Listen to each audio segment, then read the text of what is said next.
Taste the Daily. அரசு பேருந்துகளில் பெண்கள் ஓசியிலேயே பயணம் செய்வதாக முன்னாள் அமைச்சர் பொன்முடி ஏளனம் செய்தது வன்மையாக கண்டிக்கத்தக்கது என அதிமுக பொதுச் செயலாளர் எடப்பாடி கே பழனிசாமி காட்டமாக தெரிவித்துள்ளார்.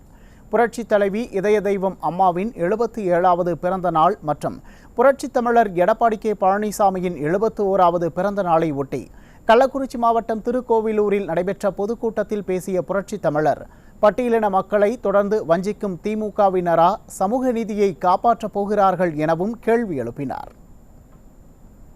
திராவிட முன்னேற்ற கழகத்தைச் சேர்ந்த ஒரு அமைச்சர் இருந்தார், இப்பொழுது முன்னாள் அமைச்சராகிவிட்டார்.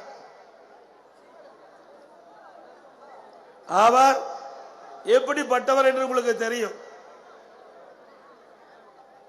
திராவிட முன்னேற்ற கழக ஆட்சியிலே பேருந்திலே கட்டணம் இல்லாமல் பயணம் செல்கின்றவர் என்ற அறிவிப்பை கொடுத்துவிட்டு மேடையிலே பேசுகிறார், ஓசிலே பயணம்.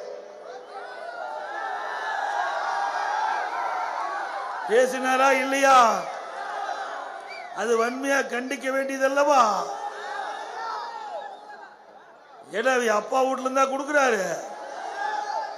அரசாங்கத்தில் இருக்கின்ற மக்கள் ஒவ்வொருவரும் கொடுக்கப்படுகின்ற வரியின் மூலமாகத்தான் பேருந்து இயங்குகின்றது. அது அவருடைய சொத்து, மக்களுடைய சொத்து. அவருடைய சொத்துக்கு இவர் எப்படி உரிமை கொண்டாடலாம்? மக்களை கேவலப்படுத்தி பேசுகின்ற மாதிரி இன்றைக்கு நம்முடைய சகோதரிகள் அந்த பேருந்திலே பயணம் செய்கின்றார்கள். அவர்களை கொச்சைப்படுத்தி பேசுகின்ற அமைச்சராக இருந்தால் அதற்கு உரிய தண்டனையை ஆண்டவன் கொடுத்து விட்டார். ஒரு கூட்டத்திலே ஒரு பட்டியலினை சேர்ந்த ஒருவர் அமர்ந்திருக்கின்றார். இப்பொழுது முன்னாள் அமைச்சர் ஆகிவிட்டார். அவர் பேசுகிறார், நீங்க என்ன எஸ்சியா அப்படிங்கிறார். கேட்டாரா இல்லையா? எவ்வளவு மோசம், எவ்வளவு மோசமான வார்த்தை. ஒருவரை எப்படி இழிவுபடுத்தி பேச வேண்டும் என்று இவர் எண்ணினதே தப்பு.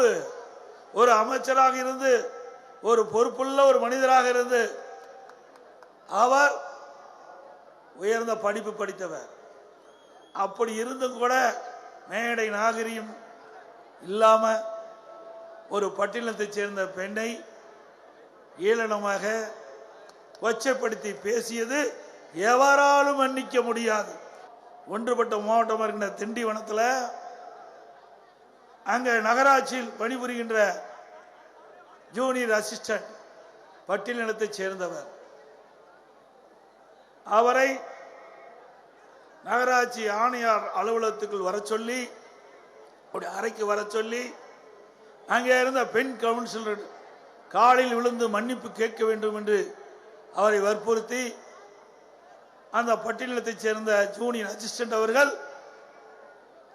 அங்கு அமர்ந்திருந்த பெண் கவுன்சிலுடைய காலை பிடித்து கதறுகின்ற காட்சி தொலைக்காட்சியிலே பார்க்கப்பட்டது. ஆக இவர்களெல்லாம் சமூக நீதியை பாதுகாக்கக்கூடியவர்கள்.